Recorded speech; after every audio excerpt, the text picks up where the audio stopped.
In my entire 12 years of serving, this has been one of the hardest challenges that I've ever faced.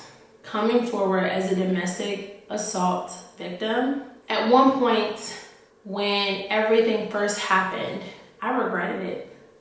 I did. I regretted coming forward. I felt as if I didn't come forward, if I didn't say anything, none of this would be happening. I wouldn't be pending separation. I would be at my platoon. I would be working towards progressing in my career. And I regretted it. But as time has gone on, as I have had the opportunity to really process and see this for what it is, and now, and knowing a lot more information about my abuser and his current status, I know that coming forward potentially saved my life. After the June incident, our relationship was somewhat normal. We would have arguments every now and then, but they were always when he was drinking. And I didn't realize at the time, but now it's now known that it would just like snap, and his whole demeanor, everything about him would just change, and he would just get so angry for the smallest things. And it was always when he was drinking. It was any other time he was perfect. We laughed, we had a really great time any other time. But when he started drinking, it was like I got a completely different version of him. Completely different version. And it was my 30th birthday. And I had invited him to come to Portugal with some of my girlfriends. And he declines, he doesn't want to go, he doesn't like large crowds. So it ends up just being a girls' trip. Amazing time. I had such a great time. It was such a great 30th birthday. I come back to Germany. He surprised me with a trip to Greece as a birthday present. We get to Greece, and I was just in awe. Like it was such a sweet gesture. Like my boyfriend took me to Greece for my birthday. Like I just felt, this is one of the best gifts I've ever received. We're in one of the cities in Greece, and we go to one of the local spots to have a cocktail and sit on the water. So we get there, and we're just looking out at the water, enjoying cocktails, recording little videos and taking pictures, and just having a good time. So he has one drink, he drinks the second one, and he had 3 drinks while he was there. And so we're just like looking out of the water. He asked me if I was over my ex. And I was just so taken back by it, because I'm just like, wait, what is going on? What is going on? Why is that even a conversation? And why is that even something that you want to discuss? We're in Greece. Why do you want to argue again? So it creates a whole argument. He storms off. He leaves me. I have to go find him. And my phone is dying. So I finally found him. He's really argumentative. Like he's just completely upset. He's smoking hookah, and he has another cocktail in his hand. You are now ruining my birthday. This was a gift that you gave me for my birthday. And I call his father, because this man, he's like completely irate. Like there's people that are staring and looking. The staff are looking like terrified, and he's just going completely off at this point. So I go and I walk off, and I call his father. And I call his father, and I went to call his mother, because I had conversations with his mom before, but his father picks up the phone. Talking to his father, and and I'm like, I don't know what's going on with him. Like I'm trying to,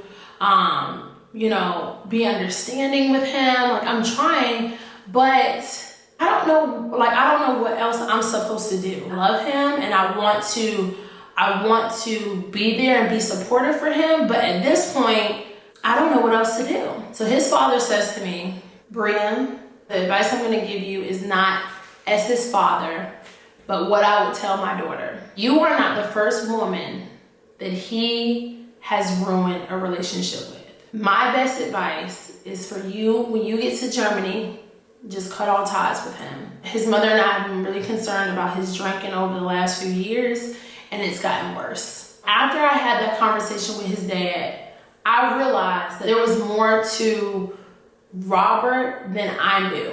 That there was more to him, his situation, his struggles, all of those things. There was more to it, and his parents knew that there was more to it. I told him, I told his father, I said, after this, I'm done. I'm done. It's gotten, this is now my birthday, you know? And I've dealt with a lot with him, but this was the final straw for me. His father was just like, get home, just try to get home safely. Don't respond to him, don't argue with him. Text me when you get to the hotel, let me know that you're safe, and just try to get back to Germany safely.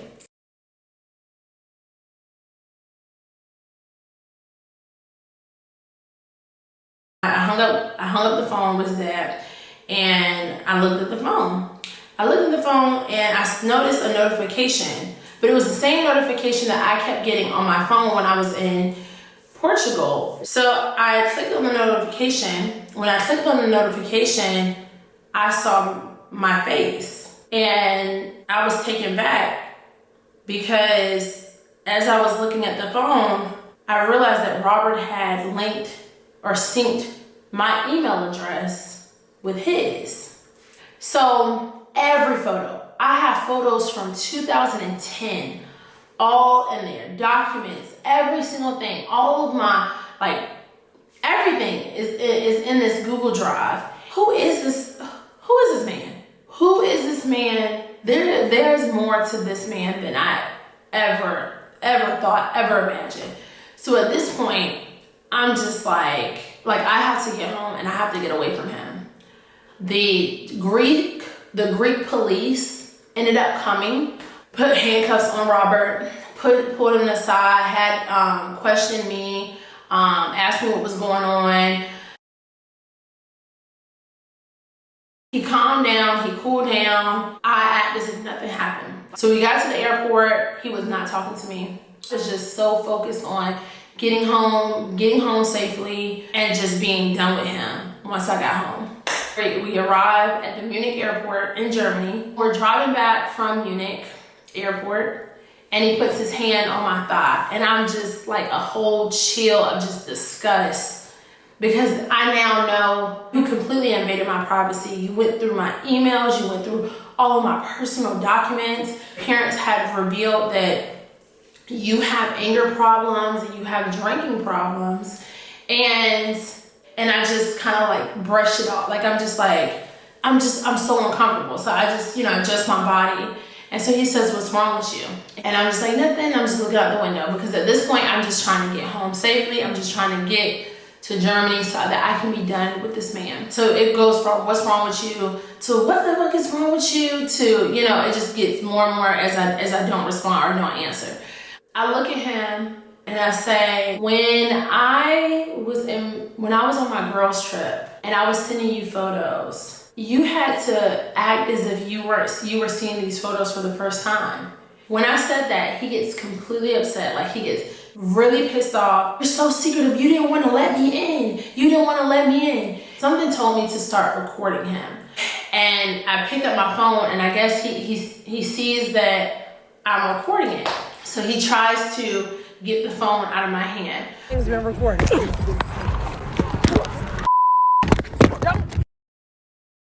That wasn't me in my face. And then he goes to try to grab the phone out of my hand. And I drop the phone, and the phone goes underneath the car seat. So he pulls the car over, he throws all of my stuff out of the car. He dropped everything, my passport, everything, he just threw outside of the car. I'm doing everything. I'm like, Robert, stop the car. At this point, I'm begging, I'm pleading, I'm trying to get him to stop the car. So he stops the car, pull myself out of the car. When I go to pull myself out of the car, I look at him, and he accelerates on the gas and drags me with the car. It happened so fast. I just ran. I didn't have any shoes on and I just ran. I ran through incoming traffic. This man comes up, he doesn't speak any English. All he says to me is, "Polizei, polizei." I guess he witnessed what had happened. So he helps me grab my stuff and he's like, "Polizei, polizei." And he says some stuff in German and leaves. I hide in a gas station. I hide in a car wash. I go in the bathroom and I lock the door at the car wash. Did not care about me at all. He didn't care about my life. He just dragged me with a vehicle. So I called the police and I called the polizei and I called the commander and I explained to them what happened.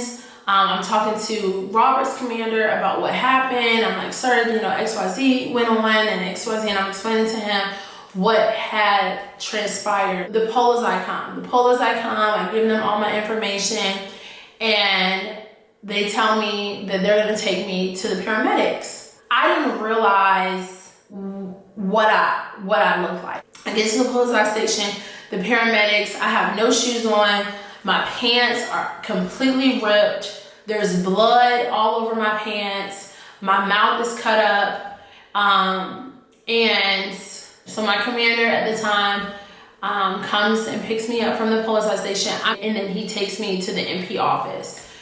And that's when this whole process started. This whole thing started. I filed my report. I gave my statements. I just, in my head, I just thought, give them everything. I am so done with this person.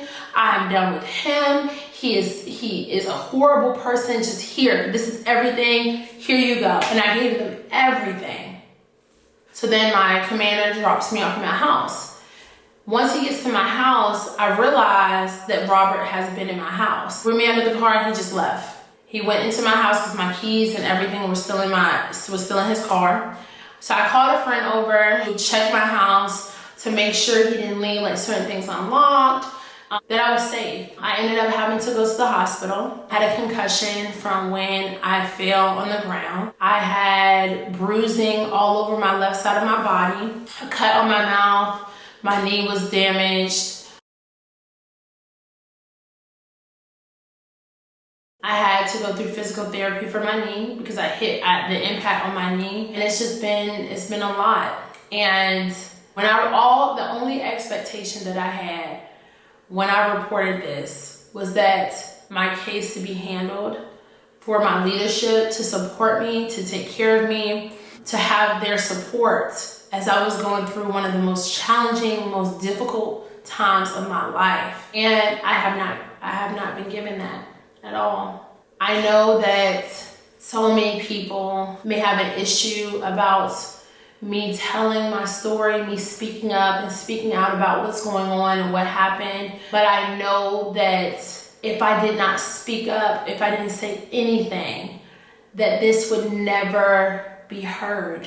I had to be my own advocate, and I had to speak up for myself. Telling my story is no longer about me staying in the military or saving my career. I feel like I've far exceeded that at this point. That's no longer my focus. My concern is what this tells soldiers. What is this telling our soldiers? That, hey, you report, when you come forward, don't come forward, because if you come forward, there's a high chance, a high possibility you will not be supported, that you will be dragged down as well. It's a culture of victimizing the victim. As a leader, I know sometimes you have to put yourself in the fire. That in order for change, in order for something to happen, sometimes it has to start with you. Although I am going through all of this stress and everything, and all of these things that's going on, I help one soldier or one person understand how important it is. Stick up for yourself, to advocate for yourself. If I can help one person, then this does not go in vain, because I've already helped one person. I've helped myself. No matter what happens, no matter if I stay in the Army, no matter what, The most important thing for me was fighting for myself because nobody else was gonna fight for me. I had to exhaust every possible resource. Every possible resource. At the end of the day, no matter what happens, no matter what the outcome is, I know that I stayed true to myself. I know that I fought for myself. This is one of the hardest things that I've ever done. And I'm so proud of myself for doing it. I deserve for this case to be taken seriously. I deserve for this to not be swept under the rug. I deserve justice. I deserve justice. It's September, and as of last week, my packet, my GOMAR, my packet with my legal analysis, with everything that we provided, all of those things, that is now with the CG legal team for review. Then it will go to the CG. The CG can make a decision, or it can end up going up to HRC for the determination of whether or not I should be retained or not. And that's where it is. And now we're just waiting. If I end up separating from the Army, I at least know that I put up a fight, and I'm satisfied with that.